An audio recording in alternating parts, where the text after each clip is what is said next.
दक्ष प्रजापति की सभी पुत्रियां गुणवती थीं। फिर भी दक्ष के मन में संतोष नहीं था। वे चाहते थे उनके घर में एक ऐसी पुत्री का जन्म हो जो सर्वशक्ति संपन्न हो एवं सर्वविजिनी हो। अतः दक्ष एक ऐसी ही पुत्री के लिए तप करने लगे। तप करते करते अधिक दिन बीत गए तो भगवती आद्या ने प्रकट होकर कहा, मैं तुम्हारे तप से प्रसन्न हूं। तुम किस कारण तप कर रहे हो? दक्ष ने तप करने का कारण बताया तो मां बोली, मैं स्वयं पुत्री रूप में तुम्हारे यहां जन्म धारण करूंगी। मेरा नाम होगा सती। मैं सती के रूप में जन्म लेकर अपनी लीलाओं का विस्तार करूंगी।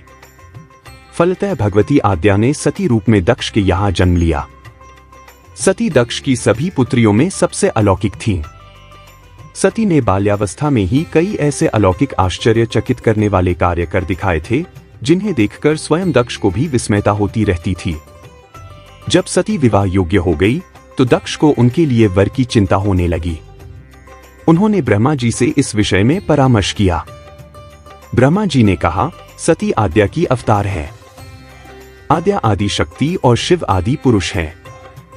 अतः सती के विवाह के लिए शिव ही योग्य और उचित वर हैं। दक्ष ने ब्रह्मा जी की बात मानकर सती का विवाह भगवान शिव के साथ कर दिया। सती कैलाश में जाकर भगवान शिव के साथ रहने लगी। भगवान शिव के दक्ष के दामाद थे, किंतु किसी वजह से दक्ष के हृदय में भगवान शिव के प्रति बैर और विरोध भाव पैदा हो गया। एक बार देवलोक में ब्रह्मा ने धर्म के निरूपण के लिए एक सभा का आयोजन किया था। सभी बड़े बड़े देवता सभा में एकत्र हुए।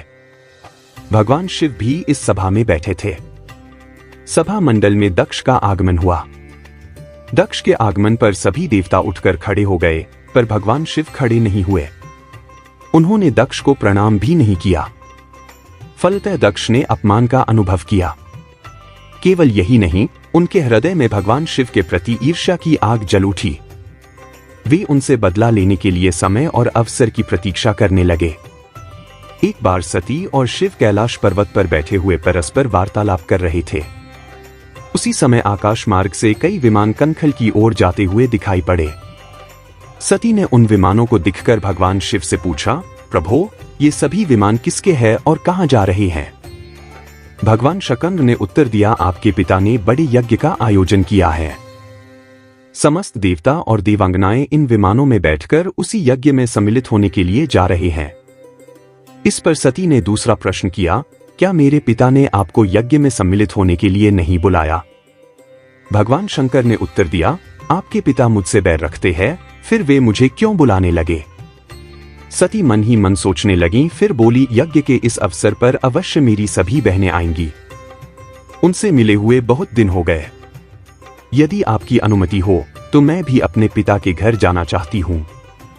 यज्ञ में सम्मिलित हो लूंगी और बहनों से भी मिलने का सुअवसर मिलेगा। भगवान शिव ने उत्तर दिया, इस समय वहां जाना उचित नहीं होगा। आपके पिता मुझसे बैर रखते हैं, हो सकता है वे आपका भी अपमान करें। बिना बुलाए किसी के घर जाना उचित नहीं होता है।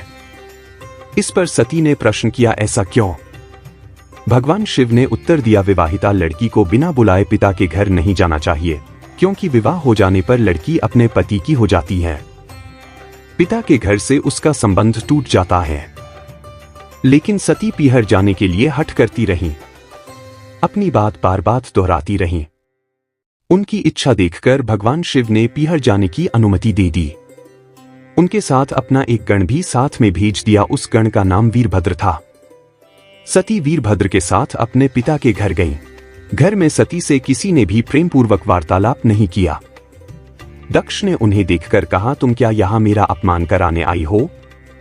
अपनी बहनों को तो देखो, वे किस प्रकार भांति भांति के अलंकारों और सुंदर वस्त्रों से सुसज्जित हैं। तुम्हारे शरीर पर मात्र बाघांबर है। तुम्हारा पति श्मशानवासी और भूतों का नायक है। वह तुम्हें बाघांबर छोड़कर और पहना ही क्या सकता है? दक्ष के कथन से सती के हृदय में पश्चाताप का सागर उमड़ पड़ा। वे सोचने लगीं, उन्होंने यहां आकर अच्छा नहीं किया। भगवान ठीक ही कह रहे थे, बिना बुलाए पिता के घर भी नहीं जाना चाहिए। पर अब क्या हो सकता है? अब तो आ ही गई हूं। पिता के कटु और अपमानजनक शब्द सुनकर भी सती मौन रहीं।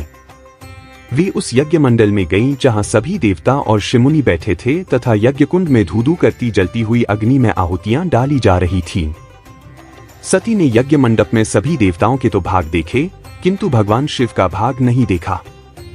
वे भगवान शिव का भाग न देखकर अपने पिता से बोली, पितृश्रेष्ठ, यज्ञ में तो सबके भाग दिखाई पड़ रहे हैं, किंतु कैलाशपति का भाग नहीं है। आपने उनका भाग क्यों नहीं रखा? दक्ष ने गर्व से उत्तर दिया, मैं तुम्हारे पति शिव को देवता नहीं समझता। वह तो भूतों का स्वामी, नग्न रहने वाला और हड्डियों की माला धारण करने वाला है। वह देवताओं की पंक्ति में बैठने योग्य नहीं है। उसे कौन भाग देगा? सती के नेत्र लाल हो उठे। उनका मुखमंडल प्रलय के सूर्य की भांति तेजोदीप्त हो उठा। उन्होंने पीड़ा से तिलमिलाते हुए कहा, ओह, मैं इन शब्दों को कैसे सुन रही हूं, मुझे धिक्कार है। देवताओं, तुम्हें भी धिक्कार है। तुम भी उन कैलाशपति के लिए इन शब्दों को कैसे सुन रहे हो जो मंगल के प्रतीक हैं और जो क्षण मात्र में संपूर्ण सृष्टि को नष्ट करने की शक्ति रखते हैं। वे मेरे स्वामी हैं। नारी के लिए उसका पति ही स्वर्ग होता है। जो नारी अपने पति के लिए अपमानजनक शब्दों को सुनती हैं, उसे नरक में जाना पड़ता है। पृथ्वी सुनो, आकाश सुनो और देवताओं, तुम भी सुनो। मेरे पिता ने मेरे स्वामी का अपमान किया है। मैं अब एक क्षण भी जीवित रहना नहीं चाहती। सती अपने कथन को समाप्त करती हुई यज्ञ के कुंड में कूद पड़ी। जलती हुई आहुतियों के साथ उनका शरीर भी जलने लगा। यज्ञ मंडप में खलबली पैदा हो गई, हाहाकार मच गया। देवता उठकर खड़े हो गए। वीरभद्र क्रोध से कांप उठे। वे उछल उछलकर यज्ञ का विध्वंस करने लगे। यज्ञ मंडप में भगदड़ मच गई। देवता और शिमुनि भाग खड़े हुए। वीरभद्र ने देखते ही देखते दक्ष का मस्तक काटकर फेंक दिया। समाचार भगवान शिव के कानों में भी पड़ा। वे प्रचंड आंधी की भांति कंखल जा पहुंचे। सती के जले हुए शरीर को देखकर भगवान शिव ने अपने आप को भूल गए।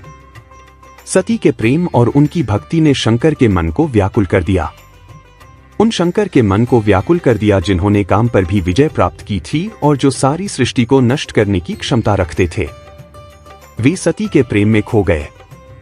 भगवान शिव ने उन्मत्त की भांति सती के जले हुए शरीर को कंधे पर रख लिया। वे सभी दिशाओं में भ्रमण करने लगे। शिव और सती के इस अलौकिक प्रेम को देखकर पृथ्वी रुक गई, हवा रुक गई, जल का प्रवाह ठहर गया और रुक गई देवताओं की सांसें। सृष्टि व्याकुल हो उठी। सृष्टि के प्राणी पुकारने लगे, त्राहिमाम, त्राहिमाम। भयानक संकट उपस्थित देखकर सृष्टि के पालक भगवान विष्णु आगे बढ़े। वे भगवान शिव की बेसुधी में अपने चक्र से सती के एक एक अंग को काट काट कर गिराने लगे। धरती पर 51 स्थानों में सती के अंग कट कट कर गिरे। जब सती के सारे अंग कट कर गिर गए तो भगवान शिव पुनः अपने आप में आए। जब वे अपने आप में आए तो पुनः सृष्टि के सारे कार्य चलने लगे। धरती पर जिन 51 स्थानों में सती के अंग कट कट कर गिरे थे, वे ही स्थान आज शक्तिपीठ माने जाते हैं। आज भी उन स्थानों में सती का पूजन होता है, उपासना होती है। धन्य था शिव और सती का प्रेम। शिव और सती के प्रेम ने उन्हें अमर और वंदनीय बना दिया।